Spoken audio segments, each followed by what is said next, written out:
I will do this tomorrow. I'm too tired to start today. I can't concentrate right now. I don't feel motivated enough to start. I'll wait until I feel more inspired. The dog ate my homework. Good one. What does all this sound like, John? Someone making excuses? Close. Try again. Someone who is procrastinating? Hey, ding, ding, ding, ding, ding. Correct. You get a gold star, John. This is our topic today, conquering procrastination. Raw, uncut, and unapologetic. Welcome to Men Talking Mindfulness. Hey, welcome back to the show. As you might be aware, procrastination is a son of a bitch. It has debilitating physically, emotional, and psychological effects. It gets in the way of countless dreams. Why is it so easy to procrastinate and so easy to say tomorrow? Well, John and I have your back. We're going to tackle this topic today to help you wake up to procrastination, to prevent you from wasting more of your precious time, and to help you overcome it.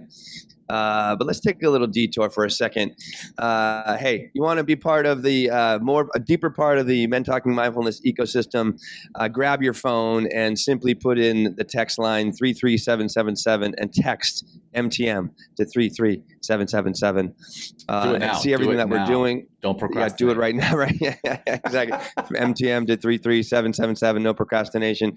And you'll see everything that we're doing. You'll learn that we have a summer live meditation course beginning on June 23rd. And Chris Norris is actually going to, one of our friends of the show and a fellow cognitive fitness and meditation teacher. Chris Norris is going to be teaching this summer session with myself. And you can find out more, again, texting MTM to 33777 or head to mentalkingmindfulness.com. John, welcome back. Let's not waste any more time. Let's jump right into that opening practice, and then we're going to dive in and pick apart procrastination. Indeed. A simple one breath grounding practice. So let's go ahead, find our bodies, find our feet, and let's begin by exhaling, holding empty at the bottom, noticing that feeling of emptiness. Deep breath in, into your belly first, then into your chest, all the way up. Hold and release. Release. Release. All right. Let's get into this, man. So I know we've broken this show into several segments to kind of make sense for our guests, or not for our guests, for our community. So, as we've done in the past, it's always good to define what these words mean. We hear them all the time. I think most people understand generically what procrastination is, but let's just jump in with a definition. So procrastination is defined as the act of unnecessarily and voluntarily, so unnecessarily and voluntarily delaying or postponing something despite knowing there may be or even will be negative consequences. What do you think about that, Will? Well, I think it's interesting that there's a knowing involved here. Like we're doing something deliberately to avoid some sort of discomfort. From our research, it shows that procrastination is heavily linked to stress and anxiety. Sometimes, also we have here, and I know the feeling of procrastination, like it leaves me feel guilty, inadequate. It brings a low self-esteem to myself as well. So it's really, it's not just the act of procrastination that is extremely debilitating. There's the jet. Yeah, just so everyone knows. That's incredible. Right John before. was telling us. Yeah, go ahead, John. Yeah. So the Air Force Academy has graduation tomorrow, and this my office, my recording studio, if you will, is just down the road from the Air Force Academy, and they've got the Air Force Thunderbirds doing their rehearsals for tomorrow. Earlier, we had a B-2 bomber flyover, but you wouldn't have heard that. But now they've got the F-16 Falcons, or as the Falcon drivers call themselves, Viper drivers. They're doing flyovers, and you're going to probably hear them several times through the show. I know. I mean, I thought like there's no way it's going to be louder than the traffic on my street, but that is freaking It's freaking really loud, dude. I'm like, God damn. So we might have to take some pauses, everybody, during this episode and listen to our tax dollars. Yeah, just listen to our tax dollars flying right over, and to get ready for the.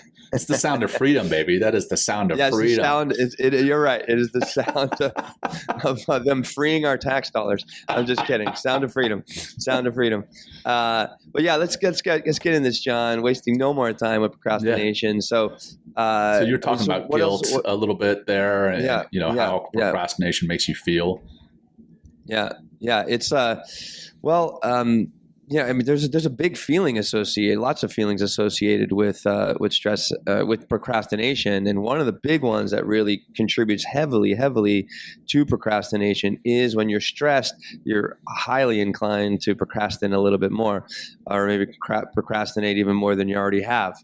And it's like, tell me about the stress, John, that you experience and how it leads to your procrastination, if you would.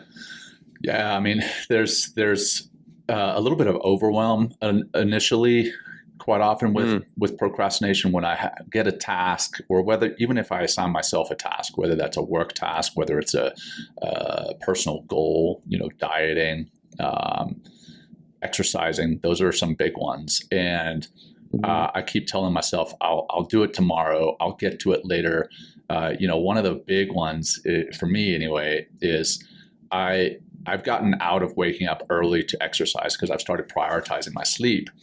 And I've tried to make a concerted effort to exercise during the middle of the day, but quite often that will lead to me saying, okay, I'll do it at lunch. And then lunch comes along, and then I say, you know what, I'll do it after work, in between work and going home. And then inevitably, not always, but quite often, so I guess inevitably isn't quite the right word, but quite often, I'll end up not doing it.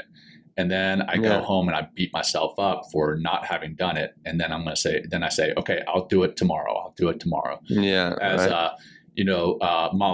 was it Molly Carmel, who came on, or, breaking up with sugar. Yeah. Breaking up with sugar.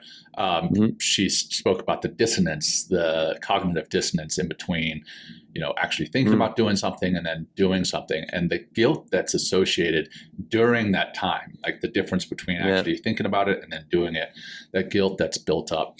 But not only that, what I've found is the guilt makes me think about the all or nothing dial. And I talked about this a little bit in our retreat last week or the week before. If I'm not exercising today, then I'm going to go eat a pizza and a gallon of ice cream.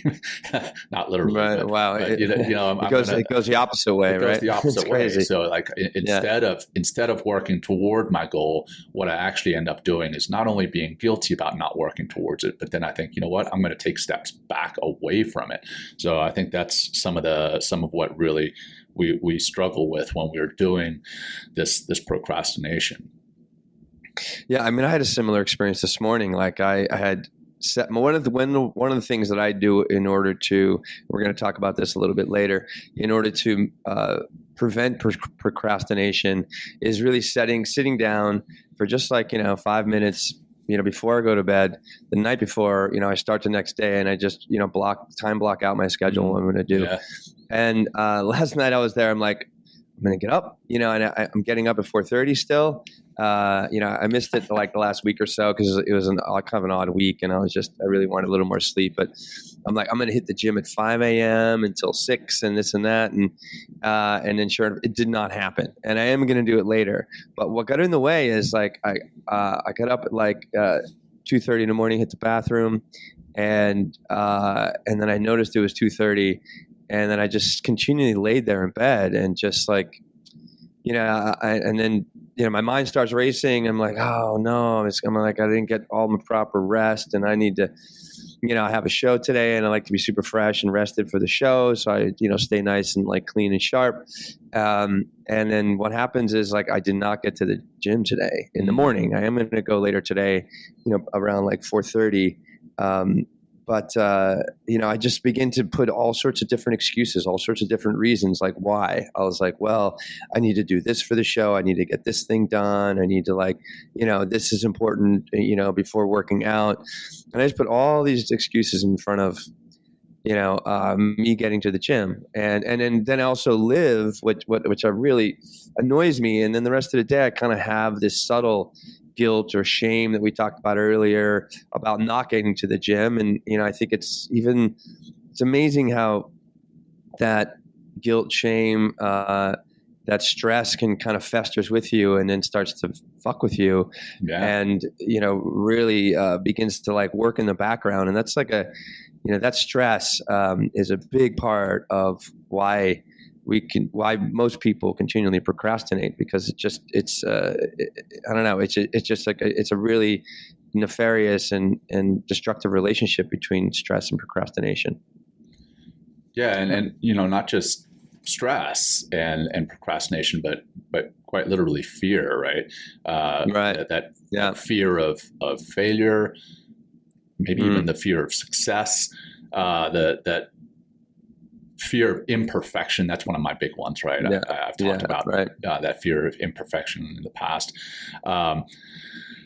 I think I've told this story before, but I'll tell it again for those listeners who haven't heard. But in SEAL training, you do this one thing called rock portage, and rock portage is where you row your inflatable boats out as a boat crew. And as an officer in training, I was a boat crew leader, and I row this boat out past the waves. And then the goal is to turn the boat around and then row it back in and ride the waves and landed on this jetty of rocks. And this jetty of rocks is right outside the Hotel Del Coronado. And it's a beautiful area. And during the daytime, when you do this landing, there's a whole bunch of tourists who come out and watch. And it's kind of, you feel like Superman doing it during the daytime. but then you do it about 12 hours later when it's the middle of the night, it's dark, there's no tourists out there.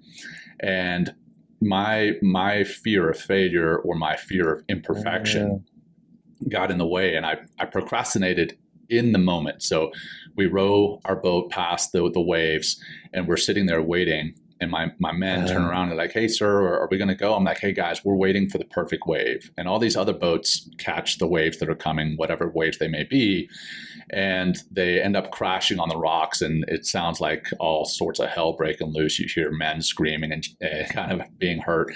And you can barely see, because we all have these chemical lights, the chem lights on the boats. You see these lights kind of getting thrown up on the rocks because you can't really see what's happening. Damn. And I'm waiting, and then finally I see the perfect wave, or I can at least feel that the perfect wave is coming. And I'm like, all right, boys, here we go. And we ride this perfect wave perfectly, and we land it perfectly on the rocks.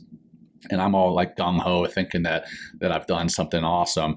And then I realize I hear from behind the rocks these instructors yelling, "Hey, Mr. McCaskill, where the hell have you and your boat crew been?" So now I'm delayed, right? I've procrastinated enough, kind of putting off this failure or potential failure, potential imperfection.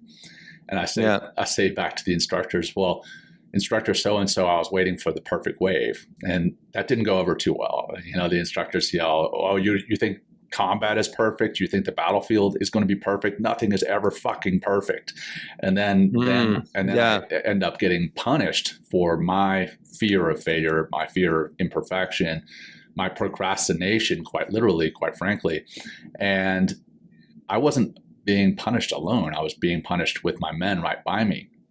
And so my procrastination actually led to their being physically punished. But it was that coming back to that fear of imperfection, that's the fear and anxiety that we quite often feel about this task that's at hand. Again, whether it's a task that's been given to us or a task that we've given to ourselves, it's that fear and anxiety of failure or imperfection. Yeah, I see that a lot in what we teach, John. So whether I'm teaching a yoga class or whether somebody's, is thinking about taking a meditation course or thinking about even trying something new, and could be a very masculine thing, if you will, is that if I can't do it perfect and right the first time, even though I've never done it before, or only done it, or thought about it, or maybe tried it one time, there might be a decreased inclination of doing that particular task because of that need to, to be perfect, and think about also what you mentioned there, John. It's like, who are you when you're not being watched? You know what I mean? Who are you when, you don't have that audience there, to kind of like, witness your attempt, which can obviously lead to even more procrastination if you kind of have some social anxiety or something like that. But, how often are we preventing ourselves from doing something just because we want to get it right, just because we feel like, and I guess it just comes from such a young and deep programming, from school about getting the A's and like, right. Being the smartest person in class and, always, and the fear of failure that brings and the fear of taking risks that lead to probably an increased likelihood of failure because you're taking a risk and trying something new. And then we just, instead of trying that one thing that we've, I talked about in the beginning, like countless dreams, that like never are manifested because this perfection is a big one. Right. Perfection is definitely something that gets in the way. Yeah, I think there's a saying like fear has killed more dreams than anything else, and right. That fear of failure, but also the fear of looking stupid. Right. We also have a saying in the teams is do things something like this. I'm going to fuck it up now, but it's something like, do things well, but if you don't do them well, look good doing it. Yeah, it's a joke, but there is a sense that we have to look good doing things, right? Like I have a massive fear of dancing. That's probably my biggest fear on the planet. Like most people, their biggest fear is speaking publicly. No problem. I can speak up in front of an audience. Yeah, I mean, my heart races and everything, but I love it. I enjoy that. And I will stand up in front of an audience of hundreds and speak, no problem. But if you ask me to dance in front of one person, my heart will jump out of my chest. And it's that fear of looking stupid. Like, what do I do with my hands? Right? that kind of feeling. But it's it's that low self-esteem with regards to dancing that causes me to procrastinate in dancing. Like I won't go take lessons because I don't want to even look stupid in the lesson, which comes back to your yoga. And like I want to be perfect when I step in for a lesson. Of course, I'm not going to be fucking perfect on my lesson, right? That's just never the way it is. Right. Yeah. And then there's also what else leads to procrastination is feeling that things are boring. Right. Boring. Oh yeah. That's frustrating. Like, mundane tasks. Yeah. Oh, for sure. For sure. Yeah. Mundane. Hey, there's something better that I can be doing when quite often when that something better is us doom scrolling, right? Like, hey, I've got this massive task to do, but what am I going to do? Yeah. I'm going to scroll through social media. And unless you're watching Men Talking Mindfulness, then you could be doing something better. Stop and listen if you're watching Men Talking Mindfulness right now. That's right. And that's one thing, like part of the procrastination and like the task aversion, we shift to something like doom scrolling on social media because it gives us, it sounds like it's absolutely, what is counterproductive and it sounds ridiculous, but there is a temporary, I feel good about myself, or I'm doing something that makes me happy. You know what I mean? Right. Like, I get stuck on X, Twitter, kind of way too often. And I'm trying to find a way to like, what I want to do, John, instead of going on Twitter in the middle of the day, even for 5 or 10 minutes or something like that, I want to get on Substack, right, and start growing our subscriber list on Substack. You know what I mean? That's something more productive, but it's not plug as sexy. There. Hey, if you're not subscribed on Substack, check us out. Men Talking Mindfulness. But it's not as sexy, or it doesn't feel as good to like, oh, I got to, I'm going to get on Substack and work a little bit. Whereas like, it's just that mindless, like short-lived, feel-good. It's dopamine doom scrolling. Yeah, it's exactly. There you go. Yeah, so you got to play with out of playing on social media versus what the ironic thing is, we can get a massive dose of dopamine by actually doing the thing, right? Doing the thing that we're procrastinating on. If we do it, right? Going to the gym. like actually going and doing that, or accomplishing at least a portion of this massive task that's overwhelming. But hey, as you knock down a portion of this this task from work or whatever, that can feel good. And the ironic thing is that we seek these instant gratifications, and we can talk about that a little bit later, but we seek instant gratification over the one that's going to require a little bit of work. You know, the doom scrolling, the you know, not going to the gym, and instead of going to the gym, driving to the nearest convenience store and picking up a Slurpee or whatever, these dopamine smoking hits. A joint, or smoking a joint. It's like, fuck, I'll just like hang out and get high and like, you know, lay on the couch. Talking about feeling overwhelmed, right? That old saying, you know, how do you eat an elephant? And it's one bite at a time. But when you look at the whole elephant, you stand back, you're like, oh my gosh, this thing is ginormous. So you think, you know what, I can't eat this thing, right? Obviously, we're talking metaphorically, but when you break it down into the little digestible one bites at a time, that is much easier. And then by accomplishing those single bites, that's when you're going to get that dopamine hit, and you're going to start to feel better. You're going to start working towards that ultimate goal. So I think that's another piece that we all struggle with, is just seeing that giant task and feeling overwhelmed. Right.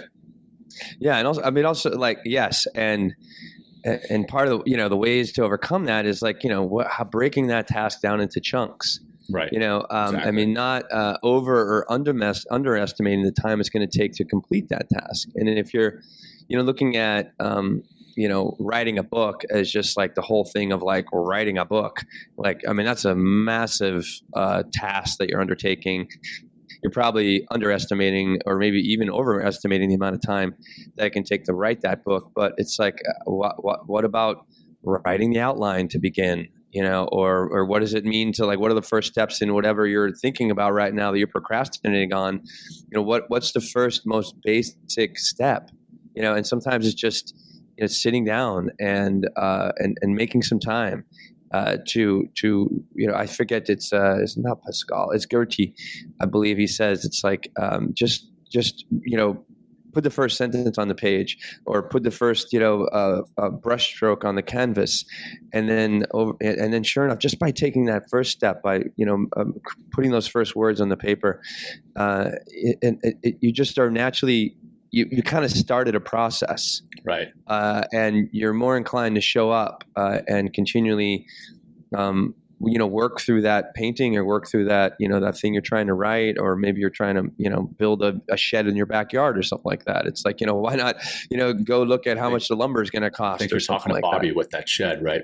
Yeah, right. Bobby, if you're listening, how's the shed, by the way, Bobby? And Bobby said, we won't name your last name here, Bobby, but you know who you are. When we texted him earlier this morning, we're like, hey, check out our show on procrastination. He said, I'll listen later.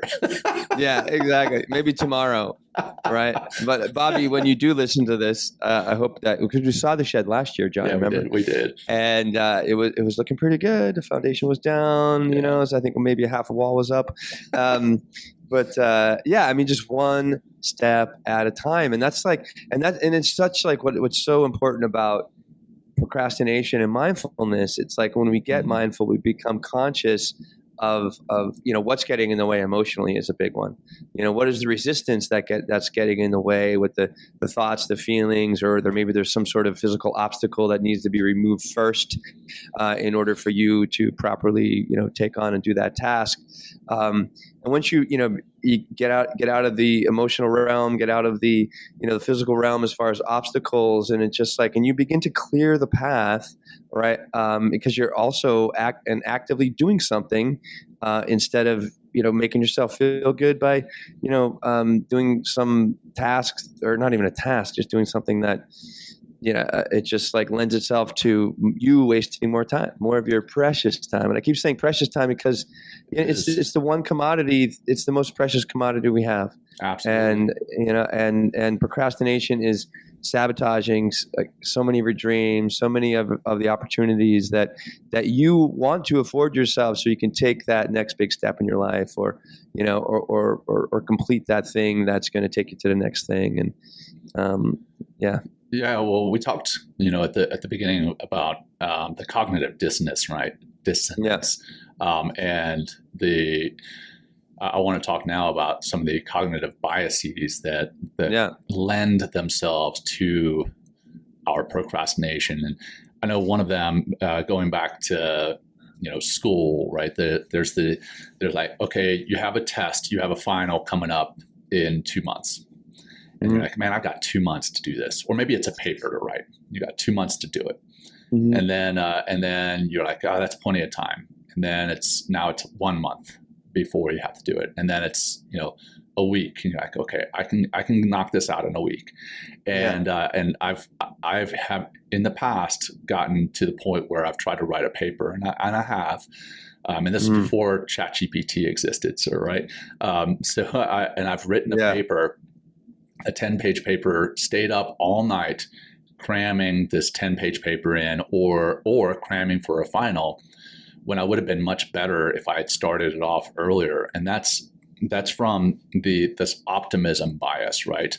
And this optimism bias makes us think that the time available that we're going to be able to do this task pretty easily in the full time available, and then half the time available, and then a quarter, and eventually it ends up being the night before, and then you realize, oh shit, 10 pages or cramming for this final, that's a lot, and you're not going to do as well as if you had done the full planning. So this optimism bias is there, in that, oh yeah, I got this. I'm good enough to where I can cram it in the night before, or write a paper the night before. I'm definitely guilty of that. And then there's the pessimism bias, which if you want to cover that, man. I mean, it's discuss like tasks and how we fail and can. Pessimism bias. Like a task will fail and can discourage from starting it, right? So it's like, we just we're not feeling our best self. That could be the stress kind of creeping in, and just realizing that, like, I just don't have what it takes. So why should I even start? Instead of like, part of, I was going into my book right here, John, or one of the Gift of Adversity by Marcus Aurelius Anderson, who came on the show, and I can't remember. There is something that is that's called I can't remember. Like, so it's the time. It's relationship between time, the task, and the time, and how much time we have to complete that task. The time will always expand, or the task will always expand to fill the time allotted. Something like that. Right. But also we'll kind of keep cramming it in. We'll be like, oh, I'll do it tomorrow. And then we have 5 days left, and it's like, oh shit, I really need to do this right now. Right. Go ahead. With some people, I know they perform better under pressure. There's times that I've convinced myself that I perform better under pressure, and I'm like, you know what, I'll knock it out. I can knock out a better product if I'm in that flow state, in that zone, and if I can concentrate on this paper or concentrate on studying and nothing else for the next 12 hours. And sure, I think there's some optimism bias there, but more often than not, if I had set up some more time for myself, or set myself up for success with more time, then indeed I would have succemism more. And the other bias that's there, as far as the cognitive bias, yes, we talked about pessimism bias, and that's just assuming I'm going to fail, so why even start, right? I'm assuming that, hey, this diet of mine where I want to lose 20 pounds, and I'm again speaking anecdotally, this is not actually something that I'm doing, but hey, let's say I want to lose 20 pounds, but I've done diets in the past, I haven't succeeded, or I've lost that weight, and then it's I've got it back on. Why even do it? Right. That's the other pessimism bias. That's the example. But then there's the present bias. And we talked about this, that immediate gratification. What can we do right now to make us feel good? That's gonna lend itself to procrastinating, like we talked about before. That doom scrolling or watching stupid reels. Man, I'll tell you what, I've wasted so much time watching stupid reels on Instagram. It's unbelievable. When I could have been doing something better. Well, it could also be like, if you're, a gym junkie, you go back to the gym instead of like, doing that particular task, or like, one thing that kind of present bias, it's like, I like to clean shit. Oh yeah. I like to organize my apartment. I like to have, things, clean and tidy. And, I see myself procrastinating. I'm like, I'm just refusing to start a particular task. And one of the things that I go to very often is this present bias. Immediate gratification over long-term rewards, can cause procrastination. So here I'm like cleaning stuff, and like I like putting stuff away, and then I'll go back and I'll even like, just adjust it a little bit more so it's like at the perfect right angle or the perfect like position, and it's just like it's like, this procrastination, it just wakes up this, this present bias. And like for me, it's like, I'll do all the dishes and put them all away. And then maybe I have a nice little, I love my little mop on my floor, my little, like not a push, kind of not a push broom, but kind of like a Swiffer, but it's not a Swiffer. And I just love seeing, like all the dirt come off my floor. It's like, oh, look what I did, and it's like, immediate gratification. I have a clean floor, but it's just like I wasted more time on something that needs to get done. It does need to get done, but does that need to get done right now? And does the task that you're putting off, does that need to get done right now? Maybe realizing that your floor, yes, it needs to get done, but it's not something that needs to get done right now. And realizing that if you actually use that time to work towards the task that you're putting off, then you can do the cleaning of the floor anyway. There's a great example of this that I learned years ago when I was a scout master. I worked with the Boy Scouts. You take a jar and you fill it with sand, and the sand is supposed to represent the things that you want to do, not the things that you have to do, but the things that you want to do. And then on top of the sand, you put small pebbles. And that's the things that are kind of in between the things that you have to do and the things that you want to do. And then on top of that, you try to put larger rocks or larger stones. And eventually you can't put in all these stones, right, that you have. Yeah. But then if you dump it all out and you start the other way and you put the rocks in first, the rocks are the things that you have to do. So you do the things that you have to do first. Those are the rocks. Put those in the jar. Then you take the pebbles, and the pebbles kind of fill in the gaps in between the stones. And then you take the sand and pour it in. The sand is, again, what you want to do. You can fit way more in the jar doing it that way. And it's really that way in life, is that if you do the things that you have to do first, then you actually reward yourself by doing the things that you want to do later. And it feels good in that you've got the thing that you have to do done. And now you don't have to think about it when you're doing the thing that you want to do. Because I find that too, man. Quite often, if I'm doing the thing that I want to do, in the back of my mind, the thing that I have to do is there anyway. And I'm going to enjoy the thing that I want to do more if that thing that I have to do, and I know I've said this a whole bunch of times, is not in my mind.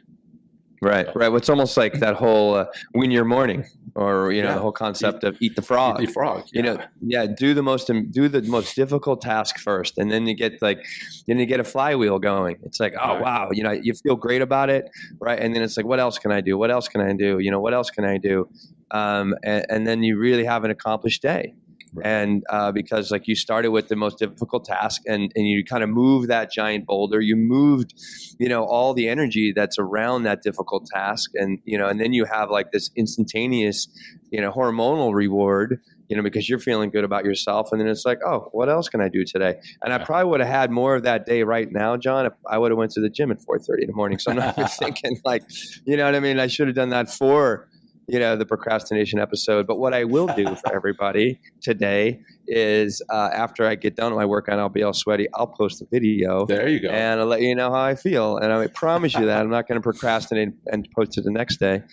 And it better not. You better hold up like a newspaper or take a picture of your watch or something to prove that this isn't something that you did yesterday. Or Yeah. All right. Do the Jocko Willink. Like take a picture of your watch at 4:30 with the date.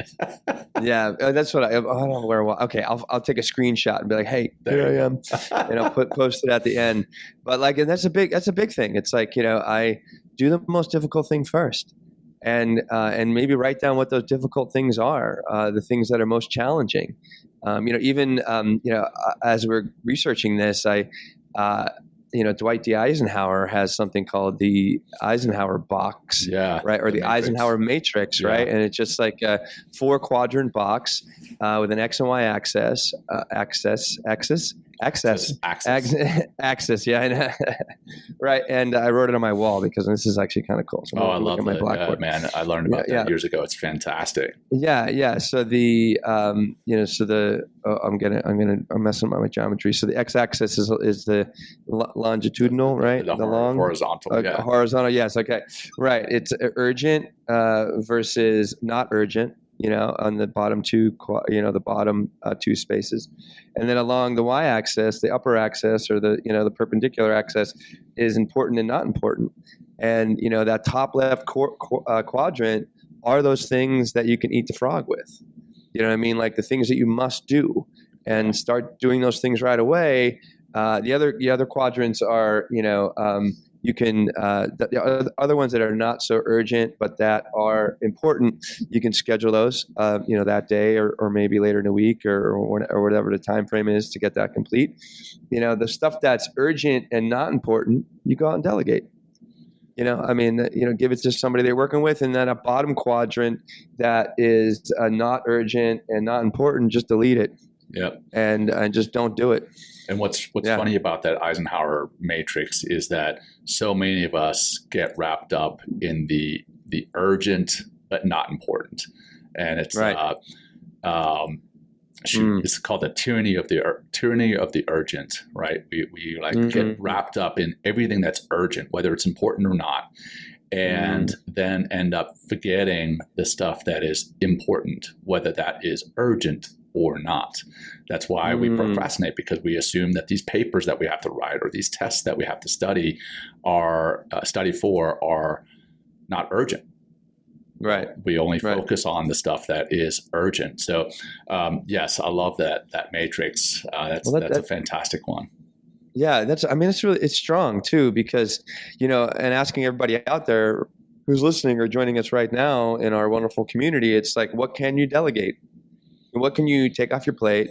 And I have someone that comes in my house every month and cleans. Like I don't like to, I like to clean the little things, but I don't like to get on the floor, or I don't like to, scrub, do the tile in the bathroom, the toilet, you know what I mean? And, and I'm fortunate that I can pay someone to do that. And like, I love this woman. She's been coming to my place for like 8 years, 10 years or something like that. And we have a great time. And, I'm glad that she's here and this is what she loves to do. And I gladly pay her for it, but I don't have to worry about it. It's not taking me 4 or 5 hours to clean my apartment on whatever day of the week that I choose to do that. It just, I work, I show up, and I prioritize my day so I can make that extra money. So, I can pay someone to clean my place. Yeah. And, and maybe that's something that, if you are out there and you're starting a business, or you're swamped in your business, or you're just, overwhelmed by all the different things that you need to do on a regular basis, like, what can you delegate? John and I have a VA that we really,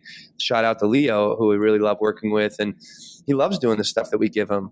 And I love giving the stuff that we give him, because like, I don't, it's not, another 10 or 11 or 8 hours of my week that I get to do this. I get to, he enjoys doing it. We love working with him, and, we delegate those tasks. But like, what can you delete? And that's why, I do enjoy social media, John. I know we keep coming back to this, and I think we, honestly, we can't have enough of a conversation about it, because of how incredibly, what a time suck it is, how incredibly destructive it is for, how we feel about ourselves and how we see our place in the world. world and how much procrastination it creates and how much stress and relationships and shit. Yeah, it's so much, but I can delete, almost all of that from my day, and I know there is like we have, but how about engaging with it purposefully? Mm-hmm. We're launching that meditation course starting on June 23rd, and I want to promote it. I want to market it, so I went up on the roof today and I shot a bunch of videos at the sunrise because you know what I mean?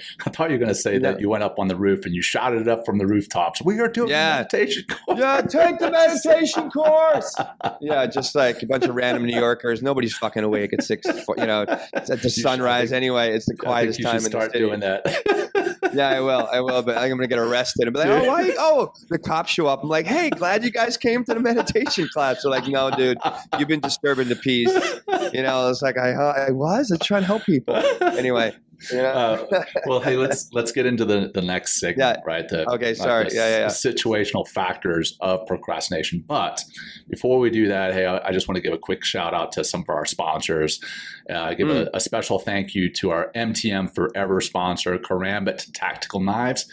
Yeah. Found exclusively on karambit.com. That's Karambit, karambit.com. These knives are more than just tools. They're a testament to precision and reliability. As a small business owned by a Navy SEAL veteran, every Karambit knife is rigorously tested and approved by the best. Whether for self-defense or everyday carry, Karambit knives are the ultimate choice, boasting over 50 brands and models to suit your needs. Thank you to Karambit Tactical Knives for being a sponsor of MTM and for being our steadfast partner in personal safety and preparedness. Again, learn more at Karambit, Karambit.com.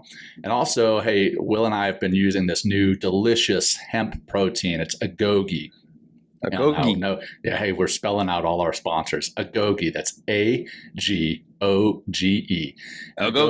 Agoge, that's right. And if you've ever watched 300, Agoge is, the name is kind of a hat tip to 300. But anyway, Agoge is a revolutionary new hemp protein delivering exceptional nutrition for your wellness journey. Check them out at agoge.life. And now, if you would like to be a sponsor like Karambit and Agoge, please text MTM to 33777 or head to mentalkingmindfulness.com to check out your options for sponsorship. Now, awesome. Coming back to the situational factors of procrastination. What is causing, this is the mindfulness piece, right? What is causing your procrastination? Quite often, if you sit down and you meditate, you practice some level of mindfulness and you do that introspective work, you can see what it is that's causing this procrastination. And asking those questions, what's stressing you out? Quite often that's what's causing the procrastination is stress. Okay, what's stressing us out, and then why? And funny enough, coming back to your comment about cleaning your apartment, quite often the distractions can be our environment, right? Not like a messy desk or a messy apartment. We can't get our minds right because our environment sucks. So that's a couple of things is identifying what's stressing you out and why. So ask yourself those questions, then sit quietly to kind of identify what the answers are, and then work through that. That might help you. So maybe cleaning your apartment isn't necessarily a distraction, Will. Maybe it is actually helping you to get focused. That's just my 2 cents. No. I mean, I thank you, John, for that compassion. But I must say, I think it really is. It is a procrastination for me because, honestly, 90% of my stuff is organized. You know what I mean? And 10%, do I really need to do that little 10%? Can the dishes wait? Until the end of the day? Instead of doing them right now when I have. Yeah, I know. Seriously, it's ridiculous. But it's but that's the more that I am stressed about taking on a particular project or starting, something that maybe I'm actually struggling with, so if I have a particular project that, that just has a lot of moving parts and something that, I'm just a little amiss as far as okay, what's the next step? That's when I kind of go to cleaning.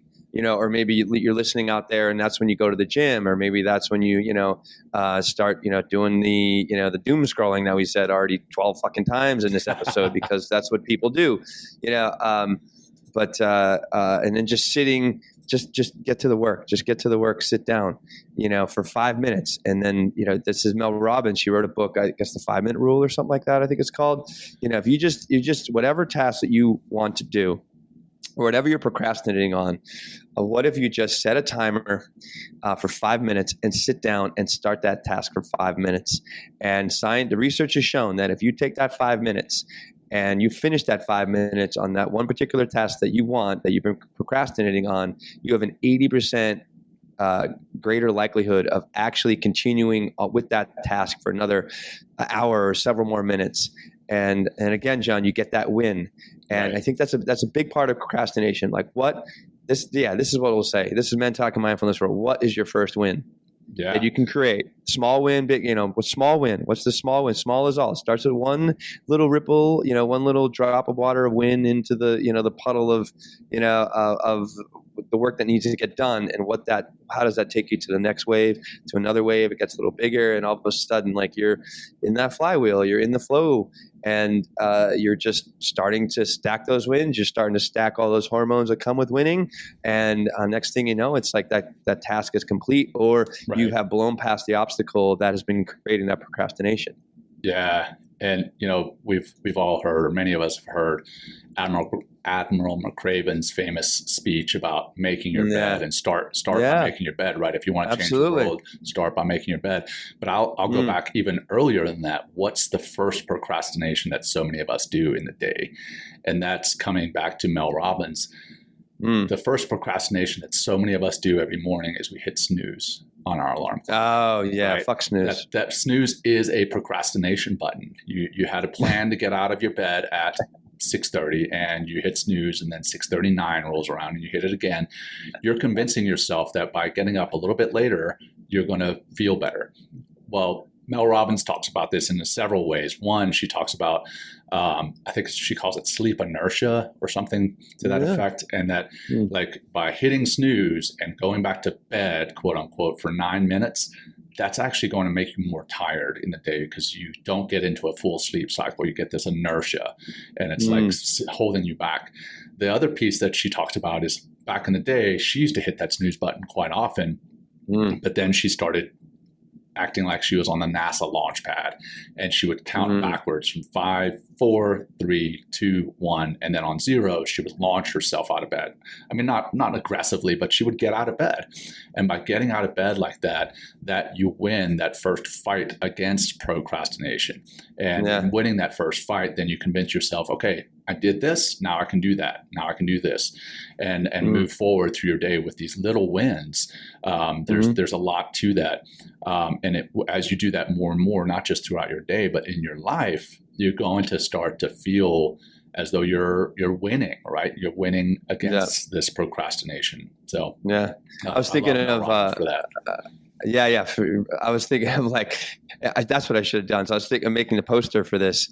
It's a good poster, but I was like, should say fuck snooze. I mean, maybe that could be your mantra.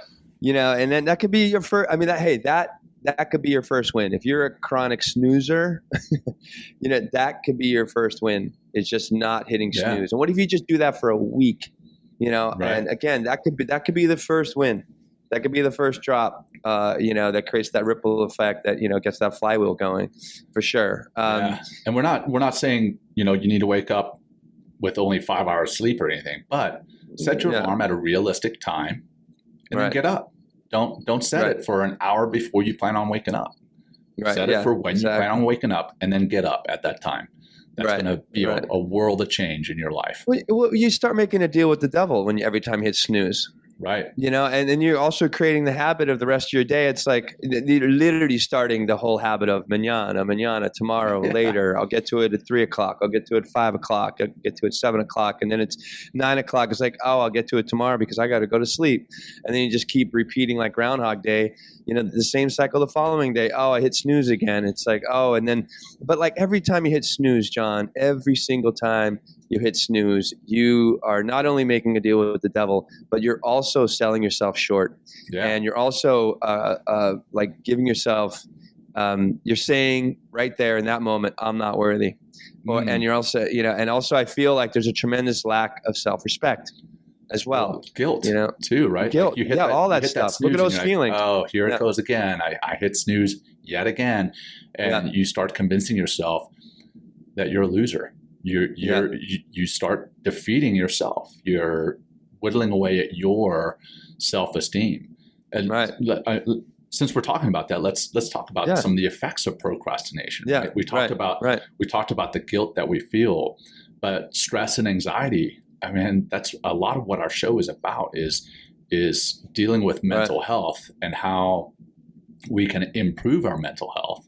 Right. Well, procrastination is the exact opposite of that. Right. Procrastination deteriorates our mental health, and it deteriorates our self-esteem. It causes stress. It causes anxiety. It can even cause depression. When you start looking at yourself, you're like, man, I'm such a loser. It can cause depression. It's detrimental to your mental health. But where else is it detrimental? Right. Well, I mean, also that mental health aspect, it's like, I say it all the time because and I'm glad that some of you heard it 100 times, is like, we are emotional beings at our core. So we need to start to emotionally regulate and emotionally master and emotionally almost manipulate ourselves at the first moment of the day. So we get away from that stress, get away from that anxiety, and do not fall into depression. And what happens when we're in any one of those three states, or either all happening at the same time, right? We're high likelihood of procrastinating. We're not going to get anything else done. Yeah. And then it becomes a self-fulfilling prophecy. We're more stressed. Yeah, we're more anxious, more depressed. Yeah. Right. And what does it lead to in the physical realm, right? Because if we're feeling this way, it has a huge impact on our sleep quality as it is. Because like our mind is not calm. Our mind has not, this incredible brain we have, this incredible machine that we have in this skull of ours, likes to get stuff done. It likes to, move on to the next thing, because like at our core also, we're creative beings. And, the more that we're able to create things, and creation is a process of doing things. And if we're not doing those things, we're not creating. And then we're just kind of, again, sitting on our own shit once again, and we're not feeling good. And that poor sleep and that stress, that chronic stress, chronic anxiety leading to more depression, what is that going to lead you to? I mean, there's all sorts of different, chronic diseases that come from those three things: stress, anxiety, and depression. And we can see, like, I feel sadly, so many, citizens in the United States and then even across the world kind of live with those three qualities way too often. Yeah. And then they just, then that's where how many other problems, come up. I mean, you talked about it affecting our sleep. And as we've spoken about on the show before, when things start affecting your sleep, it affects your mood, it affects your emotional regulation, it can affect your relationships. But what else can it affect that we've spoken about on the show before is it affects what you eat, right? Right, there you go. I know when I am stressed out, I don't sleep well. And when I don't sleep well, then I stress eat, which just, I'm not saying that, being slightly overweight is necessarily terrible for your health, but as we get more and more over our ideal weight, then that can be detrimental to our physical health. That can in turn be more detrimental to our mental health. And it's just like you said before, it's just this spiral that gets a little bit out of control. So there's mental aspects to it, but there's also physical aspects. And then over and above that, what does it do for our performance at work, our academic performance, right? So, all of it. Yeah. All of it. Yeah. If you want to talk a little bit about that, man. No, I mean, it's just going to affect our productivity. It's like if we're not sleeping well, we're not our best self. We don't, we're probably waking up, in a state of stress. We begin to spiral out of control in a negative way. We're less resilient. That's a huge key here.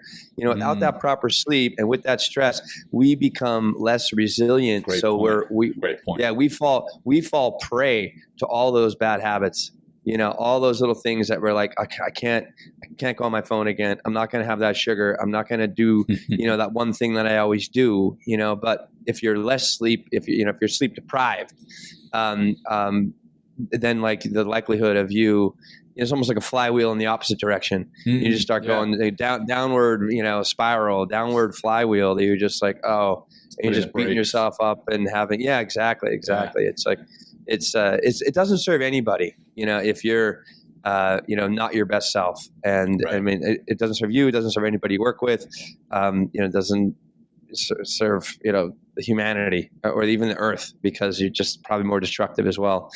And that, like you said, that and it's something that may sound grandiose, and that you're affecting humanity and of course you are. But of course you are, right? So right. We've talked about the short-term effects with procrastination, but the long-term effects, what are the long-term effects on you, your family, right? You may start to develop that low self-esteem, but then people start to lose confidence in you because you've continued to fail in meeting the obligations and meeting the timelines. You start to have financial problems because now you're failing at work. Maybe you get fired, and that affects your family, obviously. That increased, we talked about the stress, the anxiety, the depression, mental health issues that are caused by it, health problems. As you cause health problems in yourself, then you're going to have to go to the hospital more. You're going to put a strain on. You're going to put a strain on the healthcare system. So, I mean, I know that sounds grandiose, but it's in fact true if you break it down to really the nitnoid details of the long-term effects on yourself and others around you. You do affect society. You do affect the planet. Yeah, and how you're not also contributing to, if you want to get something done, whether it's a creative pursuit or whether it's like you gotta, your work at your work. If you don't get that one thing done, then the next person can't do their thing, and you kind of like congest the whole system, or it's like just by believing that you can do it, getting over that stress, getting over that perfection that we talked about earlier, getting over the internal bullshit inadequacies that we feel.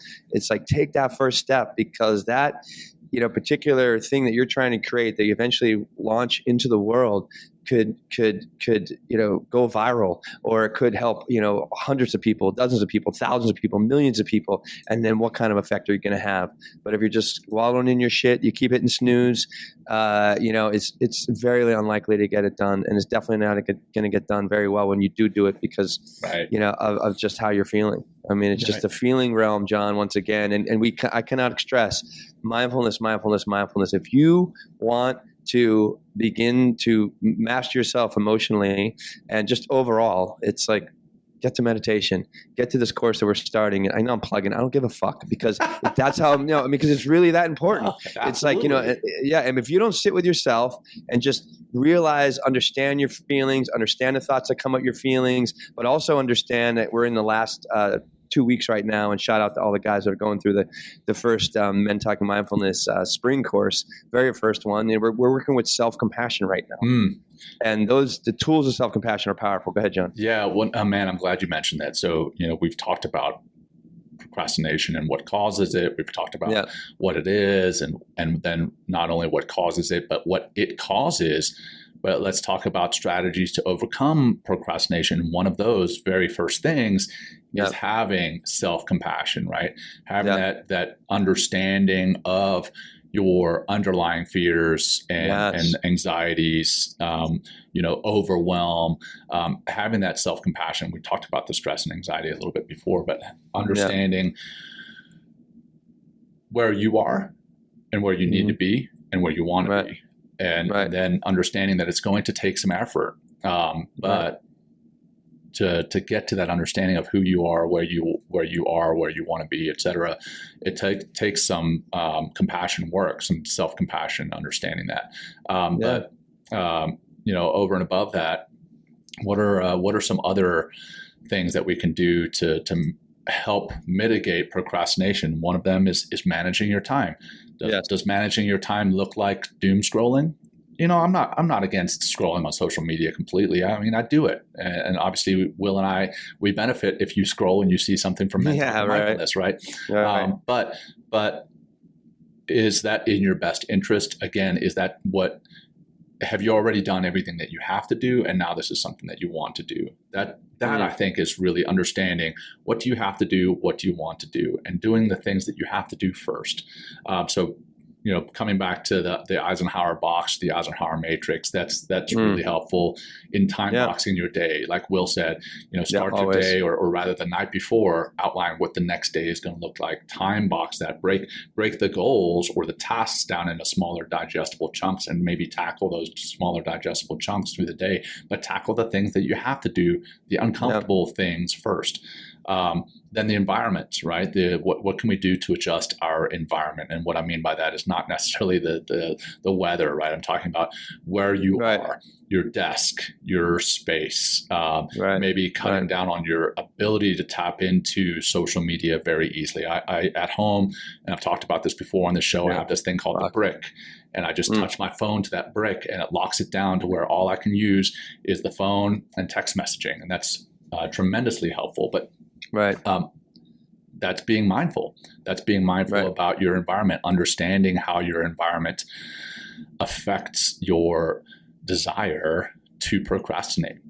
Yeah, I mean, a cluttered mind, a chaotic environment just creates or lends itself to a chaotic mind, right? An organized environment gives itself to an organized mind, and vice versa. I naturally, one of the reasons I think, John, that my place is so clean, I know it. I used to be a fucking slob, man, like in like my late 20s and early 30s. I remember my mother coming to visit me when I first moved to New York. I might have been in New York like 6 or 8 months. She walks in my apartment, John. It was just a fucking mess. And she starts to cry. She's like, oh my God, I can't believe my son lives like this. Wow. So I was like, wow. I mean, that's how bad it was. Bad. It was really bad. And I was, I was living with a guy at the time who was a great dude, but we both were just like trying to figure out New York. We just moved here, like I said, 6 months ago. And, what really helped me, John, and this is for all of you out there, and this is, it came through the research, I found it, but also I've been using it for more than a decade. Because there was this calling when I was like in my mid 30s. I'm like, I got to get organized. And one thing that really helped me to get organized is the 2-minute touch. Anything that I can complete in 2 minutes, I get done. And, and that goes from my dishes to making my bed, to putting away my clothes, to, organizing my shoes, to whatever else it needs to get done. 2 minutes. And you just take those 2 minutes. And again, that's another little dopamine drip. Like, done, did that. That looks good. Everything's away. I don't have to go. I don't have a pile of the little chores that I'm stacked up at the end of the day, which might end up being tomorrow or the end of the week when I get there. But just getting those little 2-minute touches done. As that stuff John. Piles up, these 2-minute things that you don't do, and they become overwhelming, right? Like, hey, can you do the dishes? Oh my God. No, I'm not going to do them. But you continue to pile on more dishes, and at the end of the week, now it's not one of those 2-minute things because you piled up so many dishes. And now talking about shameless plugs, this is one of the things that I use, and I know it doesn't show up at all, but this is my Scrum on the Go board. And it's something that I created, and it is for sale on Amazon. Look up Scrum on the Go. but hey, you write down all the things that you have to do, and then you put them in a backlog, then you put them in the do column, and then you have a doing column. And you want to minimize what's in that doing column, because when you have too many things that you're doing at the same time, it's called work in progress, WIP, WIP, work in progress. You want to have only 1 or 2 things in that work in progress at the same time. And then as you move these things across the board, there is a tactile sensation that you enjoy, and then you get a little dopamine hit out of it. So shameless plug there, but that can really help to get you focused on what it is that you want to do and what you have to do. But then, another piece, and we've talked about this before in habit creation, and James Clear talks about it in Atomic Habits.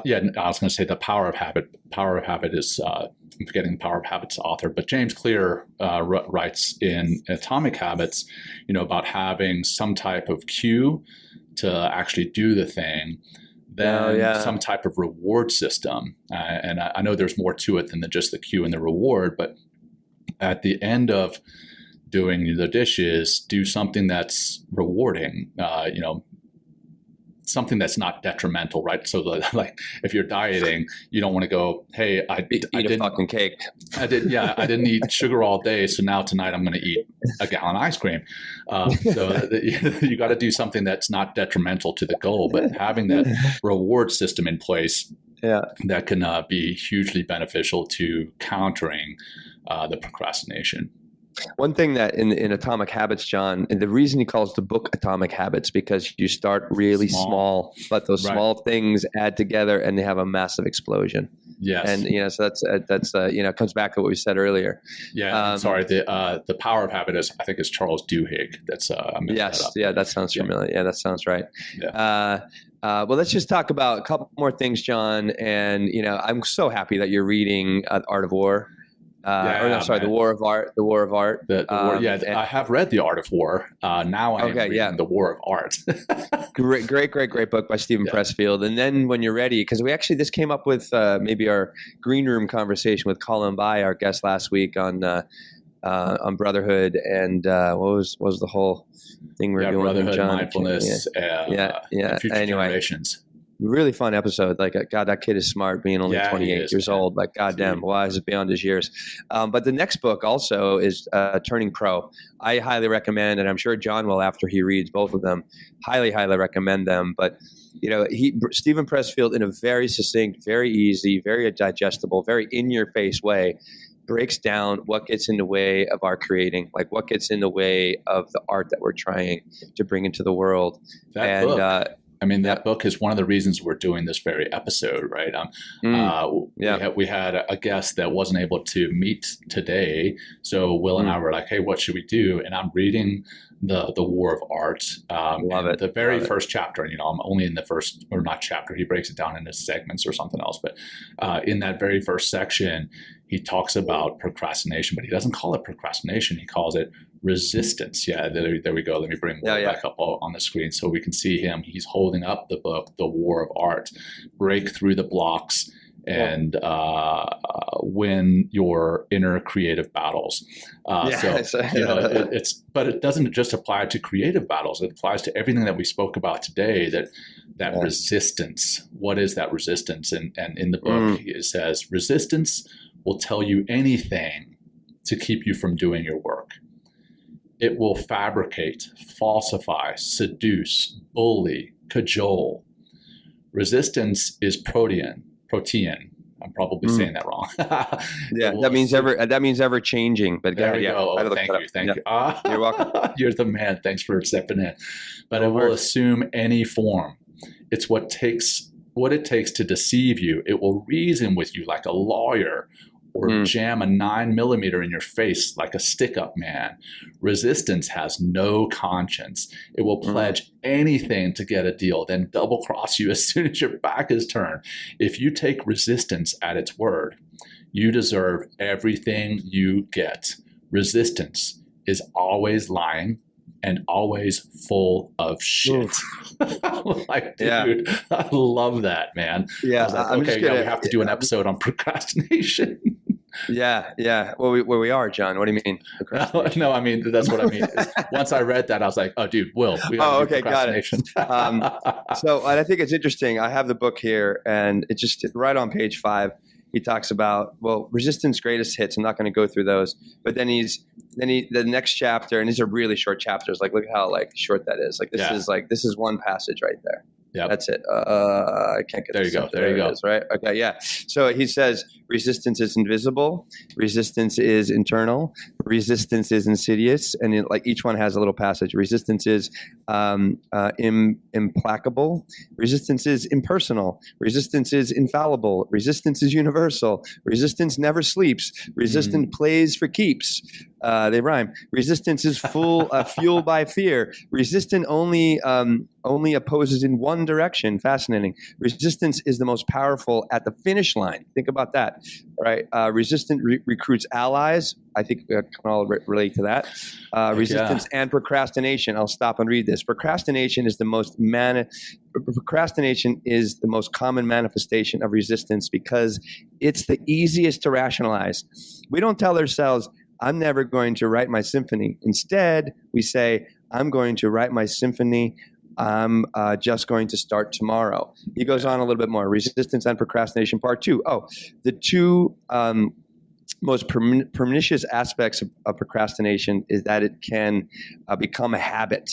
And we don't just put off our lives today. We put them off till our deathbed. Never forget. This very moment, we can change our lives. There's never was a moment, and there never will be, when we are without the power to alter our destiny. This second, we can turn the tables on resistance. This second, we can sit down and do our work. And then a little bit further, he goes, resistance in sex, resistance in trouble, resistance in self-dramatization, resistance in self-medication, resistance in victimhood. And it just keeps going on. Resistance and the choice of a mate. It's like it's always going to be there.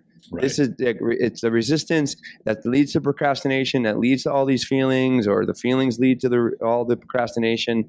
It's going to be there. It's just part of our life.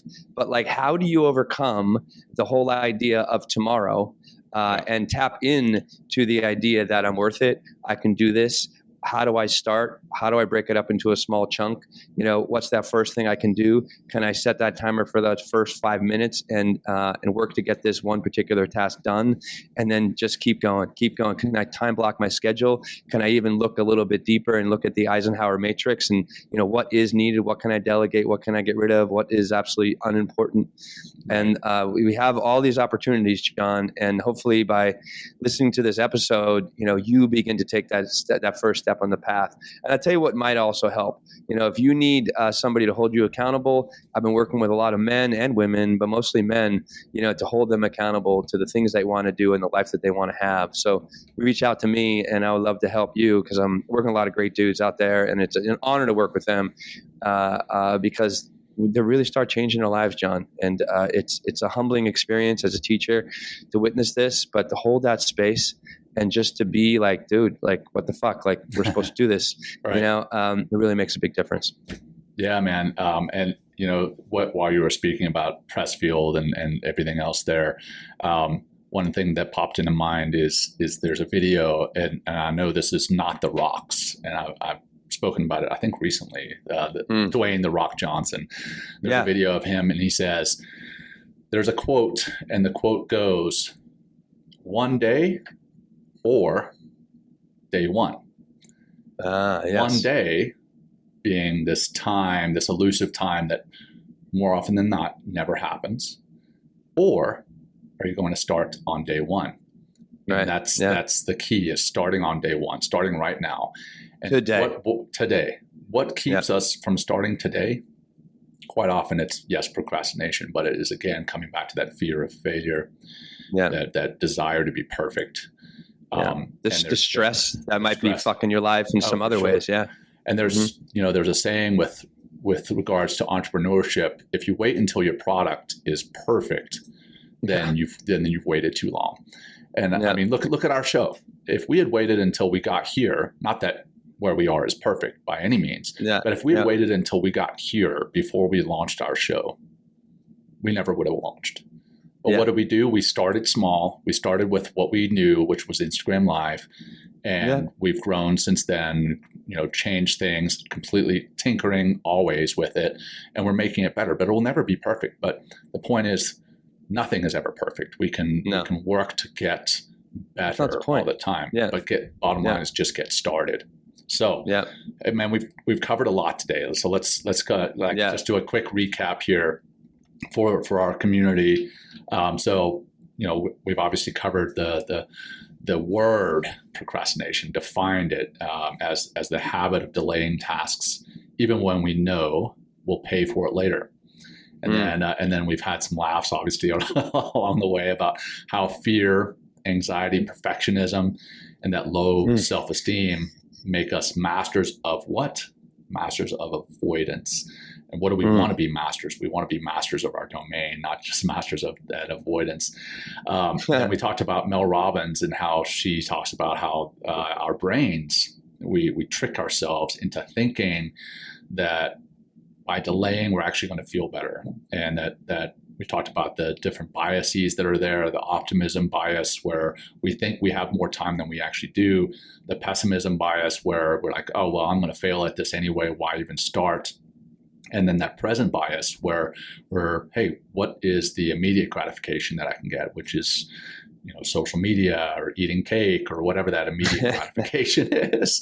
So, right. And then obviously Will and we've shared our own stories about how procrastination has crept into our lives, having a lack of structure, constant distractions. That's productivity's some of the worst enemies that are out there.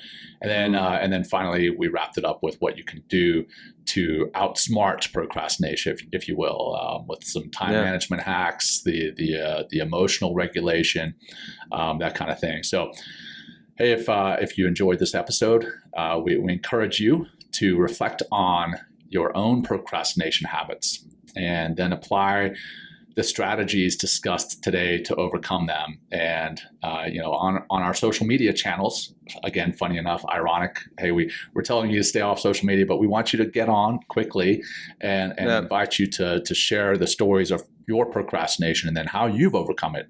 Comment here on YouTube. And then we want to tell you about next episode real quick. Yeah. So next episode is going to be really good. We're going to be talking with Elise Michaels. And if you're not familiar with Elise Michaels, check her out on Instagram. She's phenomenal. She is a renowned men's mental health coach. And Elise will be addressing the topic of porn addiction. We're going to be discussing its impacts and the underlying causes. And so we definitely want you to tune in to gain Elise's valuable insights and practical advice. And then also, don't forget to like and subscribe and maybe leave us a review, and don't procrastinate. Do it right now. Go on, subscribe, leave us a review. Do it right now. Yes. All right. So Will, I'll turn it over to you for maybe our closing practice or any last comments that we haven't. No, I think I've said enough. I think I've said enough. I guess it's a great episode, John. It's very important. And I'll also share this with your people, like there's a way that we can get out of our way, and by listening to this episode and just taking one of these proactive tools, get proactive with your life, and know that you're worth it. I mean, that could be just a start. It's just to realize like, yes, you have the ability, to make a difference in your life, and you have ability to take that first step that you've been procrastinating on. And just go and do it. Take those 5 minutes and just go and do it and watch what happens. It makes such a big difference just by starting. Start. Where can you start? Let's. We're already kind of running kind of late, John. Let's just do a few 3 breaths and if you're really procrastinating out there, what if you let's just do the stop method for a second, John. Yeah. Right. So STOP. Yeah, there you go. We're going to just let's just stop everything, whatever you're doing. And just let's close our eyes if you like, and let's take a big inhale, right? So T is take a breath in and let it go out. And for the purpose of this stop, we'll just do a couple more breaths. Inhale, right? Feeling the breath, feeling deep down into your belly, feeling that breath, right? Ground you into the earth. Exhale the breath and see if you can feel the energy of that downward movement of the exhale, grounding you deeper into this moment. Take one more breath in. All the way up. Fill. Hold that breath just for a moment and let it go out really slowly. Exhale. And if those eyes are closed, just open them for a moment and just observe situational awareness. Like, where are you? What did you want to do? What needs to get done? And then from this clear head, from this open mind, from, maybe you're feeling that you are worthy, and take the P, proceed with what's next. Take the P. That doesn't sound good, but you know what I'm saying? I knew what you meant. Yeah, take the piss. Yeah, take the piss and get out there and take that first step. As they say in England, are you taking a piss? Are you taking a piss? I'm like, yeah, I'm taking a piss. Anyway. So again, sorry. Stop. S, stop. T, take a breath. O, observe. P is proceed, not piss. Yes. Piss and then proceed. Top 2 P's. I don't know how to spell it. Anyway, But hey, thank you everybody for listening. And hey, hit up mentalkingmindfulness.com. Join our meditation course starting on, it's a Sunday this time at 10 o'clock in the morning, 10 o'clock Eastern time. mentalkingmindfulness.com to register or become a sponsor of the show. And thank you guys. Share this episode with your people out there. Subscribe to our Substack. We're really doing some great work, but we just, we want to be in more ears, not because we want to, for you, we do this and for ourselves, but ultimately without you, we don't have anything. That's right. So thank you guys for being here today. Thank you all. And until next time, take care. Peace. Peace, everybody. Thank you. Thank you for joining us today. We hope you walk away with some new tools and insights to guide you on your life journey. New episodes are being published every week, so please join us again for some meaningful discussion. For more information, please check out mentalkingmindfulness.com.